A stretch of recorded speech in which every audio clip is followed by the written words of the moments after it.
ಜನವರಿ 2, 2026 ಅಣ್ಣ ಇವತ್ತಕ್ಕೆ ಏನೇನು ಮಂಡಿಯಲ್ಲಿ ಯಾವ ಟೊಮೊಟೊ ಏನೇನು ರೇಟ್ ಆಗಿದೆ ಅಂತ ತಿಳಿಸ್ಕೊಡಿ ಅಣ್ಣ. ಥರ್ಡ್ ಕ್ವಾಲಿಟಿ ಮಾಲ್ 150 ರೂಪಾಯಿ 300 ರೂಪಾಯಿ ಆಗಿದೆ. ಸೆಕೆಂಡ್ ಕ್ವಾಲಿಟಿ ಮಾಲ್ 300 ರಿಂದ 500 ರೂಪಾಯಿ ಆಗಿದೆ. ಫೈನ್ ಕ್ವಾಲಿಟಿ ಮಾಲ್ 500 ರಿಂದ 600 ರೂಪಾಯಿ ಆಗಿದೆ. ಟಾಪ್ 600 ರೂಪಾಯಿ ಆಗಿದೆ.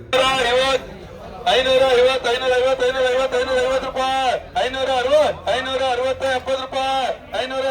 590 ರೂಪಾಯಿ, 590. ಸೀಡ್ ಬಂದ್ಬಿಟ್ಟು 150 ರೂಪಾಯಿ 350 ರೂಪಾಯಿ ಥರ್ಡ್ ಕ್ವಾಲಿಟಿ ಇದೆ. ಸೆಕೆಂಡ್ ಕ್ವಾಲಿಟಿ 350 ರೂಪಾಯಿಂದ 600 650 ಆಗಿದೆ. ಫೈನ್ ಕ್ವಾಲಿಟಿ ಬಂದು 650 ರೂಪಾಯಿಂದ 800 820 30 ಆಗಿದೆ. ಅಂದ್ರೆ ಕಲರ್ ದಪ್ಪ ಇರೋದು 830 ರೂಪಾಯಿ ಟಾಪ್ ಆಗಿದೆ. 760 ರೂಪಾಯಿ, 770, 780 ರೂಪಾಯಿ,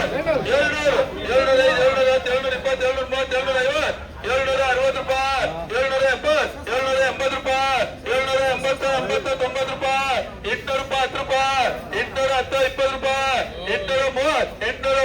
830 ರೂಪಾಯಿ, 830. ಪೊಸಿಷನ್ ಸ್ವಲ್ಪ ಇದೇ ತರ ಹಬ್ಬದವರೆಗೂ ಮುಂದುವರೆದ ಎಲ್ಲ ಲಕ್ಷಣಗಳು ಕಾಣಿಸ್ತಾ ಇದೆ.